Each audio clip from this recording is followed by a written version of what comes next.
오늘은 본문의 말씀에 의지해서 영원한 본향을 향하여 라는 제목으로 함께 있는 시간을 나누고자 합니다. 설이나 추석이 되면 우리에게 익숙한 단어가 있죠. 고향이라는 단어. 고향. 누구나 들어도 다정함과 그리움이 묻어나는 그런 단어입니다. 고향 이러면 가장 먼저 떠오르는 얼굴이 아버지, 어머니의 얼굴이 떠오르죠. 그리고 그 다음에 생각나는 것이 친구들이죠. 고향에 있는 친구들.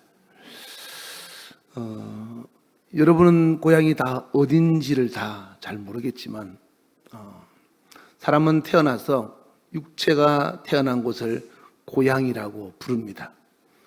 근데 살다 보면 마음이 있어서 정든 곳을 우리는 마음의 고향이다 이렇게 또 부르죠. 저도 태어난 곳에서 20년을 살다가 밖으로 나와서 이제 40년 넘게 살다 보니 태어난 곳보다 사는 곳이 더 정이 들어서 이제 마음의 고향이 되었습니다. 근데 성경은 이런 육체가 태어난 육신의 고향이나 마음의 고향을 떠나서 우리의 영혼의 고향이 있다라고 표현하고 있습니다. 내 영혼이 돌아가야 될 곳.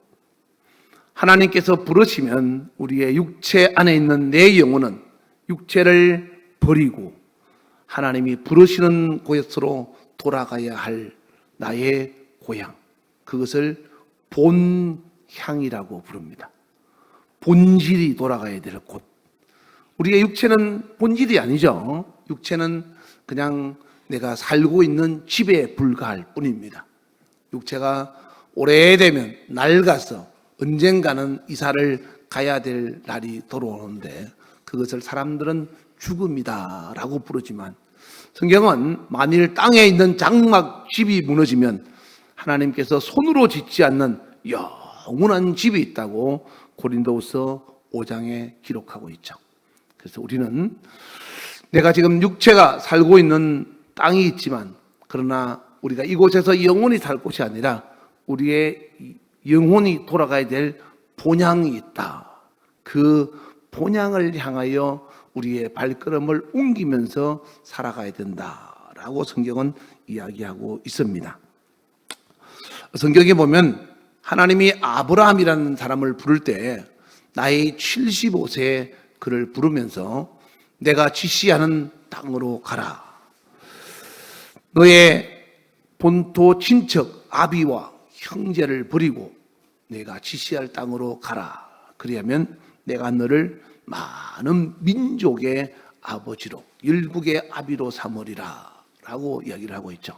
그리고 믿음의 조상으로 삼아서 아브라함으로 말미암아 하나님의 축복의 씨앗들을 번성하게 주시라고 약속하고 있습니다. 우리는 지금 교회를 다니면서 예수님이 누구인지 하나님이 어떤 분인지를 듣고 또 믿다 보니까 하나님의 음성이 들리면 그저 기뻐서 그 목소리 앞에 복종하고 움직이겠지만 아브라함은 처음으로 하나님의 음성이라는 것을 들었을 때 과연 그것을 자기의 인생을 맡길 만한 구분의 음성이라고 생각하고 움직일 수 있겠느냐라는 거죠. 근데 아브라함은 그 목소리 앞에 자기의 인생을 맡겨버리라는 결심을 하고 자기의 모든 삶을 다 지금까지 살아왔던 75년의 삶을 뒤로하고 발걸음을 옮겨서 목소리를 따라서 움직이게 됩니다. 그것을 성경은 히브리서 기자는 오늘 본문 히브리서 11장에 믿음이다라고 표현합니다. 보지 않고 들리는 목소리에 의해서 그 목소리 앞에 자기를 복종시키는 것, 그 자체가 믿음이다라는 거죠. 안정된 기반의 삶을 살다가 어느 날 들려오는 목소리 때문에 자기 인생을 바꾼다는 것은 사실 쉬운 것은 아닙니다. 여러분도 해보셨지만 한 곳에 살다가 다른 곳에 이사 가는 것도 쉽지 않은데 자신의 모든 것을 다 버리고 75년 동안 살아왔던 인생의 삶을 포기하고 그 목소리를 따라서 인생의 방향을 바꾼다는 것은 두려움도 한편으로는 앞설 것이다라는 거죠. 그렇게 아브라함은 길을 떠나서 드디어 그 목소리가 들리는 방향으로 삶의 방향을 움직이기 시작했던 겁니다. 창세기 12장 1절에 보시면 하나님께서 말씀하시기를 너는 너의 고향과 친척과 아버지의 집을 떠나 내가 너에게 보여줄 땅으로 가라라고 했지만 막상 길을 떠났을 때 하나님이 보여주신다고 했던 그 땅은 눈에 보이지 않았고 눈에 볼 수 없었지만 머릿속에 가슴속에 들려진 그 목소리에 의해서 그 보여질 땅을 바라보며 달려갔다라는 거죠. 그래서 오늘 본문에도 그것을 멀리서 바라보게 되었다라고 표현하고 있습니다. 아브라함이 이 땅의 생활을 자신의 삶을 정리하고 목소리를 따라서 움직일 때 그의 인생의 삶은 참으로 어쩌면 암담하고 막연하게 자기 인생을 맡기고 가야 될지 두려움도 있었을 것입니다.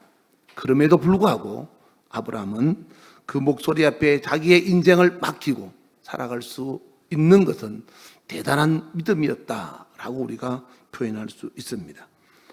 이 아브라함의 생애, 이런 나그네의 삶을 통해서 아브라함이 주어졌던 그 삶을 통해서 우리가 한번 살펴봐야 될 것이 있다면 이 아브라함의 생애가 살아가는 모든 삶이 집을 떠나서 살아온 모든 삶이 나그네의 삶이었다는 것을 우리가 볼 수가 있죠. 나그네라는 것은 여러분도 잘 아실 겁니다. 집이 없이 잠시 머물다가 떠나야 할 곳. 아브라함의 손자 야곱이 애굽의 자기 아들 요셉의 초대를 받아서 70명의 가족들과 더불어서 애굽에 갔을 때 그 애굽의 왕이었던 바로가 야곱에게 물었습니다. 그대의 나이가 몇 살이냐? 그랬을 때 그 야곱의 대답은 창세기 47장 9절에 보면 내가 나그네 긴 세월을 보냈는데 130년을 살았습니다. 그런데 내 조상의 나그네의 길에는 미치지 못합니다. 이렇게 표현하고 있죠. 그러니까 야곱의 조상의 세월도 나그네 세월이요. 야곱이 살아온 인생의 나이도 나그네 세월이었다라는 거죠. 그럼 여러분의 나그네 세월은 몇 년입니까? 제가 여러분에게 올해 몇 살입니까? 물어보면 여러분은 내 나그네 세월이 몇 년입니다. 이렇게 한번 답을 해보시기 바랍니다. 여러분의 나이는 올해 몇 살입니까? 내 나그네 길의 세월은 몇 년입니다. 나이가 있죠. 여러분의 인생의 나이는 나그네 세월이다라는 거죠. 이처럼 나그네 인생길이라고 하는 이유는 우리가 이 땅에서 영원히 머무를 곳이 없기 때문에 그렇습니다. 여러분은 어디에 살아야 영원히 살 것 같습니까? 안산에 살면 그럴 것 같습니까? 서울에 살면 그럴 것 같습니까? 아니면 경상도, 전라도, 충청도 어디에 살아야 영원히 살 수 있을 것 같습니까? 저는 전국을 다니면서 전라도에도 살아봤고 경상도에도 살아봤고 충청도에도 살아봤고 강원도에도 살아봤고 대구에도 살아봤고 서울에도 살아봤고 저 경기도 평택에도 살아봤고 참 많이 살아봤습니다. 다니는 곳에. 그런데 영원히 살 곳은 없더라라는 거죠. 마지막으로 지금 안산에 살고 있는데 언제까지 이곳에 살지는 모르겠습니다. 올해도 어김없이 찾아온 추석 연휴가 있지만 제가 기도하면서 그런 생각도 해봤습니다. 이 추석 연휴, 추석이라는 명절을 내가 얼마나 더 겪어야 될까? 앞으로 몇 번을 더 겪을 수 있을까라는 생각을 해보기도 했습니다. 여러분은 몇 번 더 겪어야 될 것 같습니까? 세상은 점점 성경이 말하는 종말의 현상을 보여주고 있습니다. 예수님이 지금 오신다고 할지라도 전혀 이상하지 않을 만큼 성경이 말하는 종말의 시대가 도래하고 있다는 거죠. 그 시간은 너무나 가까이 있음에도 불구하고 우리는 너무나 안일하게 노아의 홍수의 때와 같이 시집가고 장가가고 먹고 마시며 눈앞에 보이는 육신의 삶에만 급급하면서 내 영혼이 돌아가야 될 본향에 대해서는 관심이 없어져 가고 있다라는 거죠. 심지어 그리스도인들마저도 영혼을 사모하는 마음을 주신 그 하나님의 주신 말씀에도 불구하고 영원한 것을 사모하기 전에 순간의 찰나에 급급하여서 눈앞에 보이는 것 때문에 영원한 것을 포기하고 사는 사람이 얼마나 많은지 모릅니다. 여러분은 이 땅에 있는 소유와 목숨이 중요합니까? 아니면 인생이 끝나고 난 다음에 영원히 살 천국에서의 영혼의 때의 삶이 중요합니까? 아마도 물어보면 여러분은 다 하나같이 대답하기를 나는 죽고 난 다음에 천국 가서 영원히 살 영혼이 중요합니다 라고 말은 하겠죠. 그렇지만 그 삶을 위해서 사는 사람은 그렇게 많지 않다라는 거죠. 나 자신을 돌아봐도 그렇고 여러분도 하나님 앞에서 당당하게 저 하나님 이 땅보다 천국을 사모합니다. 나의 소유와 목숨보다 더 중요한 것은 내 영혼의 때 내 영혼을 위한 생명입니다 라는 것을 자신 있게 말할 사람이 그렇게 많지 않을 겁니다. 그럼에도 불구하고 우리는 이 땅이 나그네의 세월이라는 것을 여러분은 잊으면 안 됩니다. 성경에 기록된 이 아브라함의 사건이 바로 우리에게 그런 교훈을 주고 있는 겁니다. 그렇게 하나님의 목소리를 따라서 많은 세월을 보냈지만 그가 살아가면서 하나님이 약속하신 그 말씀을 제대로 누려보지 못하고 인생은 끝났습니다. 아브라함이 하나님 말씀에 순종하고 살았지만 그 말씀에 순종한 것만큼 이 땅에서 복을 받지 못했다 이 말이에요. 아마 여러분들도 그럴 겁니다. 나 지금까지 신앙생활 잘하고 교회 열심히 다니고 하나님께 예물 드리고 충성하고 봉사했는데 나는 왜 하나님이 약속하신 축복이 없는가 할지 모르지만 아브람도 동일한 삶을 살았지만 그러나 눈에 보이지 않아도 하나님께서 언젠가는 약속하신 약속을 이루리라는 믿음을 가지고 오늘 본문의 말씀처럼 멀리서 바라보고 믿음으로 끝까지 자기의 인생을 포기하지 않고 살았다라는 거죠.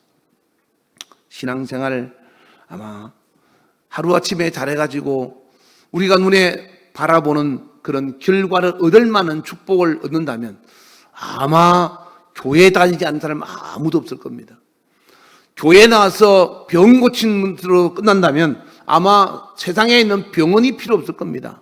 아픈 사람 전부 교회 나올 것이고 가난한 사람 전부 교회 나와서 아마 11조 드리고 감사한금 드리고 열심히 선교원금 드려서 하루아침에 결실해서 풍성한 열매가 된다면 30배, 60배, 100배 결실된다면 아마 부자 되지 않은 사람 아무도 없을 겁니다. 저도 가난하게 태어나서 가난하게 자라면서 하나님이 성경에 복 준다 해서 처음에는 복 받으려고 주일 예배 절대로 안 빠지고 욕먹어가면서 주일 예배 지키고 그리고 11주 생활 철저하게 정말 남이 나에게 사과 한 박스를 줘도 계산해서 11조 드리고 누가 용돈 주면 당연하지만 물건 주는 까지도 다 계산해서 11조 드리고 이번같이 정부 보조금 그 소비 쿠폰 그런 거 나오면 다 그런 것도 철저히 11조 드리고 아무튼 10의 1조 혹시 빠졌나 싶어서 더 드렸으면 드렸지 덜 드리지 않았습니다. 없은 가운데도 빚을 내서 카드에 빚을 내서라도 11주 생활을 했다 이 말. 그런데 하루아침에 넉넉하고 풍성하고 하나님께서 먹을 것 채워주고 입을 것 주고 그러지 않더라 이 말. 20년 넘는 세월을 그렇게 살았습니다. 그렇게 하나님의 은혜가 살았지만 지금도 그렇게 크게 여유 있는 건 아니지만 하나님께서 결실로 축복하는 것을 눈에 보이지 않게 보고 느낀다 이 말이에요. 때로는 내 손에 끼어있는 반지까지도 하나님께 드리면서 하나님께 그렇게 믿음으로 산 적이 있었습니다. 그렇다고 당장 내일 하나님께서 복 주시고 은혜 주시고 그렇지 않더라 이 말이에요. 나그네 세월 속에 하나님께서 결실하는 것이 눈에 드러났다면 아마 지금쯤 저는 대부자가 됐을 겁니다.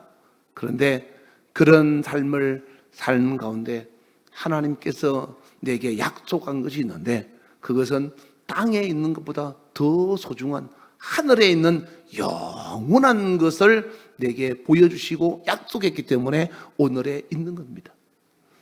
여러분, 땅에 있는 좋은 집, 땅에 있는 좋은 차, 땅에 있는 좋은 옷, 좋은 신발, 시간 되면 다 낡아지고 다 없어져 갑니다. 그러나 주님이 쓰시고자 할 때 하나님께 기꺼이 드릴 수 있는 예물과 시간과 그리고 여러분의 힘은 결코 헛되지 않다고 고린도전서 15장 58절에 말씀하고 있다 이 말이에요. 그래서 여러분이 손가락 하나라도 움직일 수 있는 힘이 있으면 하나님께서 쓰시고자 할 때 기꺼이 하나님께 여러분의 자신을 아낌없이 드릴 수 있는 믿음의 사람이 되시기를 주의 이름으로 축원합니다. 사르밧 가부는 먹고 죽을 수밖에 없는 조금 남은 밀가루하고 기름, 엘리야가 가져오라고 했을 때 마지막 양식을 예찬을 만들어서 엘리야를 섬겼다고 성경은 기록하고 있습니다. 여러분, 그게 가능할까요? 만약에 여러분에게 공과금 내지 못하면 내일 수도가 끊기고 전기가 끊기고 핸드폰을 쓸 수 없고 아무것도 할 수 없는데 하나님이 여러분 그 물질 쓰겠다 그러면 드릴 수 있겠습니까? 내 자식이 학비가 없어서 울고 있을 때 그 돈 하나님께서 하나님의 일에 쓰시겠다고 부르면 여러분 드릴 수 있겠습니까? 여러분 바빠서 다른 사람하고 약속했는데 하나님이 부른다 그러면 하나님 앞에 달려가서 봉사하고 충성할 수 있겠습니까?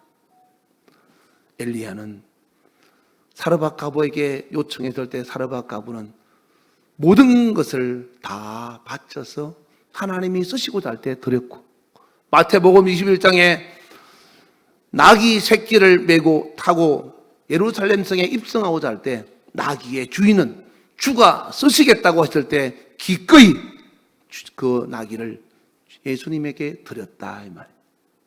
오늘 저와 여러분이 여러분 인생에 아무것도 가져가지 못할 여러분의 인생에 목숨 걸지 말고 이 땅에 다른 날 동안 열심히 사용하고 쓰되 주 앞에서 하나님이 쓰시고자 하거든 여러분의 시간도 여러분의 물질도 여러분의 힘도 아낌없이 주 앞에서 사용되어서 주님 앞에 영원한 여러분의 몫이 될 수 있기를 주의 이름으로 축원합니다.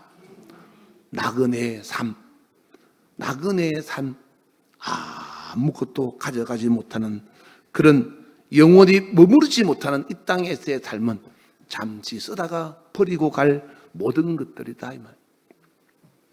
공동묘지에 가서 누워있는 사람한테 물어보세요. 무엇이 필요한지. 아무것도 필요하지 않을 겁니다. 그런 날이 저와 여러분에게도 돌아옵니다. 여러분이 기도했던 우리 최한나 사모님의 동생 젊은 나이에 지난주에 소천했습니다. 하나님께서 부르시면 나이와 상관없이 우리는 주님 앞에 가야 합니다. 나그네의 인생을 마감하고 본향으로 돌아가야 된다 이 말이에요. 그때 여러분에게 무엇이 있느냐고 무엇을 가져가느냐고 묻는다면 여러분은 뭐라고 답하겠습니까? 아무것도 가져갈 수 없고 아무것도 소유할 수 없는 것이 인생의 죽음입니다. 세상 사람들도 그것을 아는지 수위에는 호주머니가 없이 만들잖아요. 아무것도 가져가지 못한다는 의미죠. 이와 같이 우리는 이제 내 인생에 남아있는 것이 무엇인가를 잘 돌아보고 하나님께서 쓰시고자 하는 것이 있으면 기꺼이 주 앞에 기쁨으로 드릴 수 있기를 주의 이름으로 축원합니다. 신명기 28장 47절 이하에 보시면요, 하나님 앞에서 풍성한 예물을 가지고 있고 건강한 몸을 가지고 있고 그리고 좋은 옷을 입고 좋은 신발을 신고 좋은 차를 타고 또 주님 앞에 기쁘고 즐거운 마음으로 사용되지 못하면 다 소용없다고 그랬어요. 그리고 오히려 그렇게 하나님 앞에 기쁨과 즐거움으로 드려지지 못하면 그것이 오히려 저주가 된다라고 합니다. 그래서 예수님이 마태복음 23장에 너희가 10의 1조를 드려도 믿음과 사랑과 공의를 가지고 드려라. 팥뿌리까지 세서 정확하게 10의 1조를 드리래. 하나님 앞에 믿음 없이 사랑 없이 공의 없이 드리면 의미 없다 이 말이에요. 하나님 앞에 드리는 것도 억지로 드리지 말고 기쁨으로 감사함으로 하나님이 약속하신 것을 바라보는 믿음으로 하나님께 드리고 수고하고 일하면 하나님이 때가 되면 반드시 결실하리라고 믿으시기를 주의 이름으로 축원합니다. 그래서 아브라함은 75세에 집을 나와서 긴 세월 하나님이 약속하신 말씀을 제대로 보지도 못하고 누리지도 못하고 그렇게 살다가 나그네 세월을 마쳤는데 창세기 26장에 보니까 그 아들이 이삭이 너무 힘들어서 다른 곳으로 이사 가려고 할 때 하나님이 이삭에게 나타나서 이삭아 너는 내가 지시한 땅을 떠나지 말라. 내 아비 아브라함이 내 말에 순종하였으므로 내가 너에게 복을 주리라 라고 말씀하고 있지 않습니까? 아브라함이 한 것이 헛된 줄 아는데 헛되지 않더라 이 말이에요. 그 아들 이삭에게 당대 100배로 복을 줬다고 성경은 기록하고 있고 이삭이 수고한 순종의 결과는 야곱에게 동방의 거부가 되게 하셨고 야곱은 그 아들 요셉이 애굽의 총리가 되게 하는 축복을 하나님께서 시간이 지나니까 더욱더 풍성한 열매로 주시더라라는 거죠. 할렐루야. 우리 교회 앞에 있는 단감나무 보면요 처음에는 저게 가민나무인가 무슨 나무인가 모를 정도로 피다가 다 꽃이 떨어지고 열매 하나 맺히지 않더니 조금 지나니까 한두 개 열리고 조금 지나니까 몇 개 열리고 그 다음에는 더 많이 열려서 해마다 사이즈도 커가고 결실도 풍성해져 가는 것을 보면서 제가 그런 생각을 합니다. 때가 되면 다 되는구나. 비록 내가 심었지만 내가 하나님 앞에서 믿음으로 심은 나무가 내 자식이 내 손자가 그리고 사랑하는 우리 한벽의 모든 성도들이 다 먹을 수 있는 결실로 바뀌어가는 것을 보면서 때가 되면 헛되지 않구나 라는 것을 보게 됩니다. 여러분이 교회 나와서 예배 한번 드리는 것 하나님께 드리는 예물 주 앞에 드리는 수고 이 나그네 세월 속에 주 앞에 드리는 모든 것이 헛되지 않다는 것을 꼭 기억하시기를 주의 이름으로 축원합니다. 두 번째 아브라함이 우리에게 그의 인생을 통해서 주는 교훈은 오늘 본문 11장 16절에 보시면 이제는 더 나은 본향을 사모하니 곧 하늘에 있는 것이라. 이 땅이 아니고 더 나은 본향, 하늘에 있는 본향. 히브리서 11장 10절에 보시면 그것은 하나님이 계획하시고 지으실 터가 있는 성이다. 하나님이 계획하시고 하나님이 주택 계획을 세워서 그곳에 주거시설을 만들어서 영원히 살 수 있는 집을 준비하셨다. 예수님 이 땅에 오셨다가 가시면서 요한복음 14장 3절에 그런 말씀하셨죠. 내가 가서 너희들을 위해서 거처를 다 준비하면 다시 와서 너희를 내게로 영접하여 이곳 말고 내가 준비한 그곳에서 너희가 가서 이사 가서 영원히 살게 될 것이다. 여러분은 좋은 집에서만 살아봤는지 모르지만 저는 참 크고 작은 집에서 많이 살아봤습니다.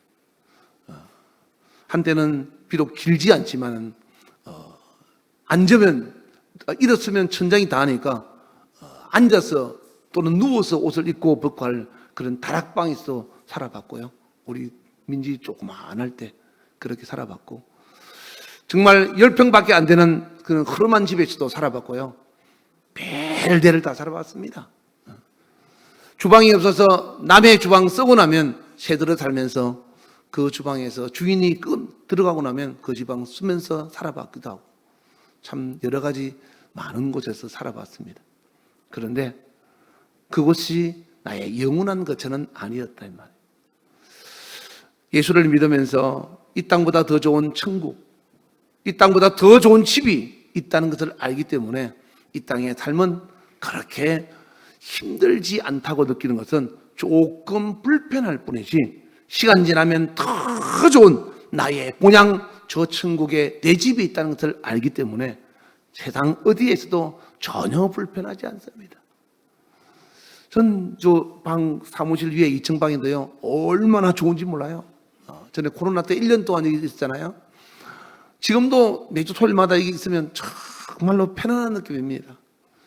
가장 편안한 곳이 하나님이 거주하시는, 물론 여러분이 있는 곳에 다 하나님 계시지만은 베델의 집, 하나님의 집이라고 하는 성전에서 잠잘 때가 가장 행복하고 기쁩니다. 우리는 이 땅에서 잠시 살다가 우리 주님 앞에 가야 될 영원한 우리의 본향이 우리를 기다리고 있습니다.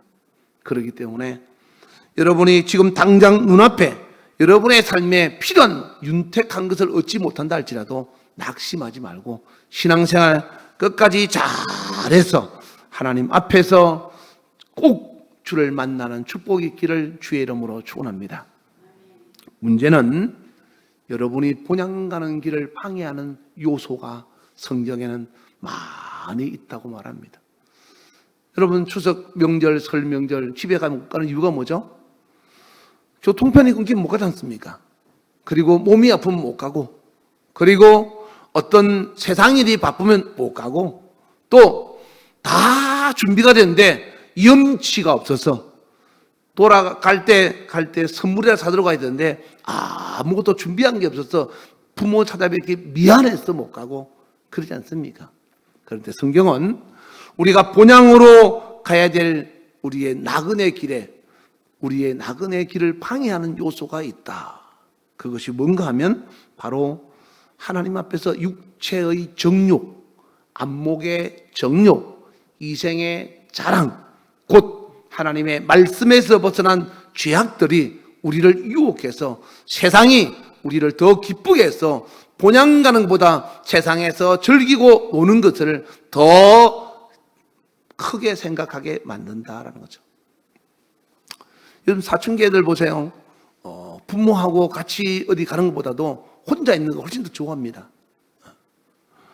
제가 어제 우리 가이드한테, 가이라, 너 언제까지 할아버지하고 여기서 토요일마다 교회에서 자고 그걸 할 거야? 물어보니까 잘 모르겠는데 혹시 사춘기쯤 되면 그러지 않을까? 그러더라고. 그 사춘기 때는 왜? 이러니까 엄마가 이야기하는데 사춘기 때는 친구들을 더 좋아한다 하더라고. 그래서 나도 혹시 친구를 더 좋아하지 않을까? 그래서 그때 되면 할아버지를 떠나지 않을까 생각한다 그러더라고. 그 내가 가기를 어딜 가냐 이놈아. 너 할아버지 내가 너 등 밀어주니까 네가 나중에 나 등 밀어줘야지. 응? 그러니까 이제는 사춘기 그건 다 세상 사람들이 하는 소리고 사춘기 없어. 너 민우 삼촌은 사춘기 없이 지나갔어. 그러니까 사춘기 같은 소리 하지 마. 그리고 하나님 잘 섬기는 믿음의 아들 되어서 하나님 말씀으로 끝까지 잘 가야지 세상 환경 따라서 사춘기 같은 그런 말 듣지도 말고 하지도 말고 생각도 하지 말라고 그러니까 알았다고 그러더라고. 응? 여러분, 우리가 바로 영적인 사춘기를 만나면 그렇습니다. 하나님 앞에 가야 됨에도 불구하고 하나님하고 같이 있는 것보다 세상 친구들하고 같이 있는 게 더 좋고 세상 사람들하고 어울려서 즐기는 것이 더 좋아서 돌아가야 될 본향을 잃어버리고 포기하고 그렇게 사는 사람이 얼마나 많은지 몰라요. 이스라엘 민족들은 하나님을 그렇게 사랑한다고 했지만 말로만 하나님을 사랑했지 행동으로는 하나님이 없는 것처럼 살더라라는 거죠. 여러분 이제 추석 연휴죠. 아마 이제 추석 연휴에도 가족들도 만나고 출타하고 그럴 겁니다. 제가 이럴 때 되면 제일 걱정되는 것이 움직일 때 악한 자들이 사랑하는 우리 성도들을 괴롭히지 않도록 하나님 앞에 어제도 기도하면서 하나님 제발 좀 지켜주세요. 저 남해안의 고속도로에서 엄청난 사고가 나서 벌써 엄청난 사람이 죽고 많은 사람이 고통을 당하고 있는데 하나님 벌써 시작되었습니다.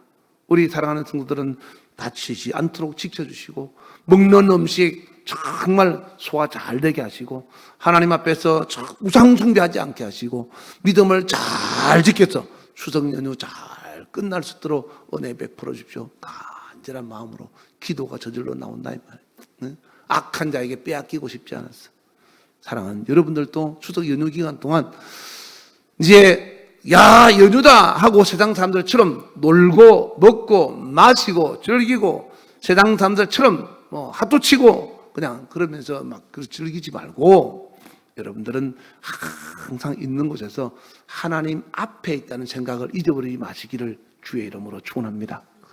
사도행전 4장 19절에 보면 베드로와 요한이 미문에 있는 안전병이를 일으키고 공회에 끌려갔을 때 다시는 예수 이름으로 복음을 전하지도 말고 가르치지도 말라고 했을 때 베드로와 요한이 하는 말이 우리가 너희들 앞에 있는 것이 아니고 하나님 앞에 있는데 하나님 앞에서 너희 말 듣는 것이 옳은지 하나님 말씀 듣는 것이 옳은지 너희가 한번 생각해 보라고 했던 것처럼 여러분은 언제나 코람데오 하나님 앞에 있다 이 말이에요.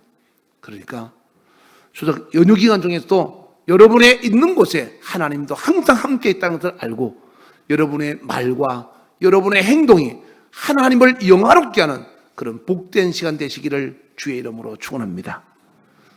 여러분이 한번 말하고 난 다음에 한번 행동하고 난 다음에 그 자리에서 마음속으로 예수님 기쁘시죠? 제가 하나님을 기쁘시게 하는 말씀했죠? 제가 하나님이 기쁘시게 하는 행동했죠? 하고 한번 여러분 자신 있게 하나님 앞에 표현해 보라 이 말이에요. 여러분이 추석 연휴 동안 그렇게 보내면 하나님께서 여러분을 보시고 참으로 기뻐할 겁니다. 세상의 풍속을 따라서 함께 움직이는 것은 에베소서 2장 2절에 보면 악한 영에 속한 것이라 라고 말합니다.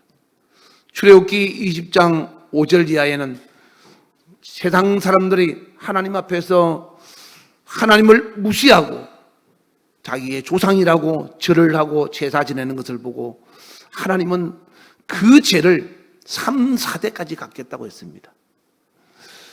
여러분 살아가면서 여러분의 가정에 반복되는 일이 있으면 그거는 여러분의 가정에 흐르는 가게에 흐르는 저주입니다. 그거 여러분 끊어야 됩니다.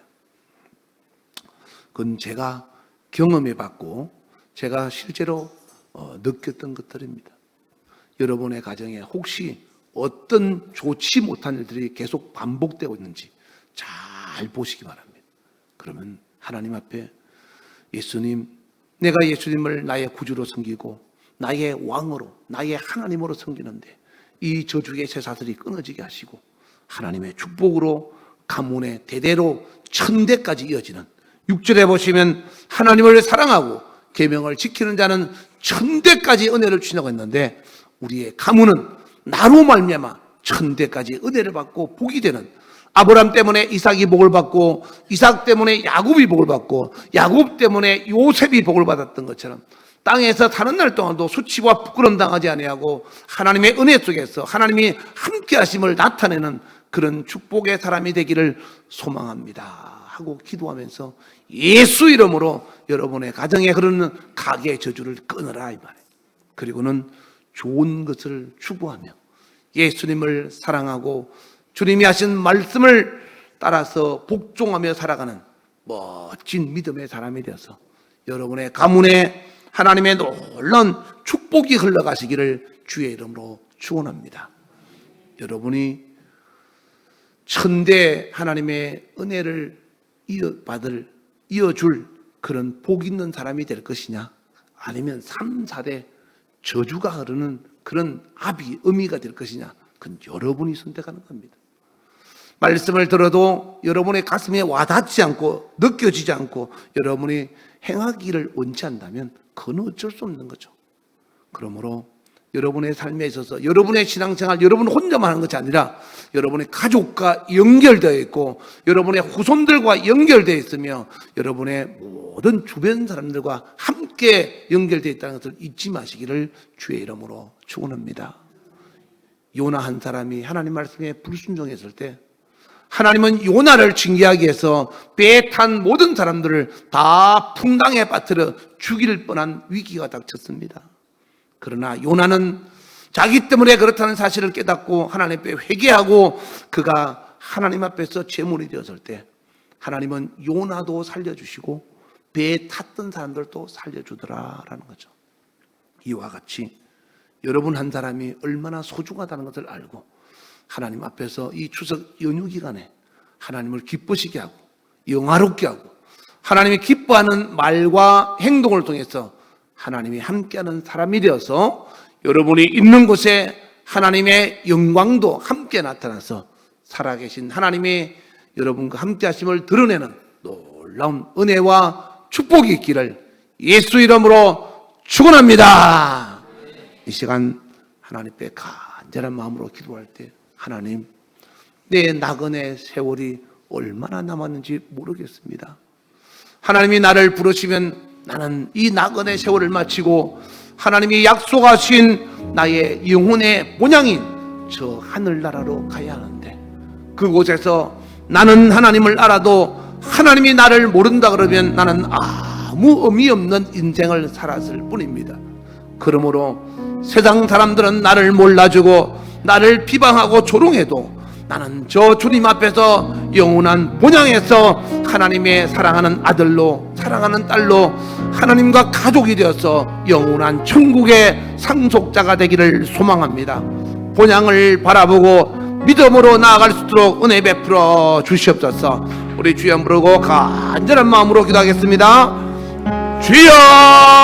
지금은 우리 주 예수 그리스도의 은혜와 하나님 아버지의 놀랍고도 지극하신 사랑과 성령님의 교통 역사 충만하심이 오늘 말씀을 듣고 나그네 인생길이 비록 힘들고 어려워도 기쁘고 즐거운 마음으로 인생 여정을 잘 마쳐서 더 나은 본향 저 천국을 향하여 세상의 어떤 것도 유혹에 넘어가지 아니하고 끝까지 천국 가는 그날까지 믿음 지키며 주님을 바라보고 살아가리라고 마음에 결심하고 다짐한 모든 자들 머리 위에 이제로부터 영원토록 주 예수의 평강과 축복이 함께 있을지어다.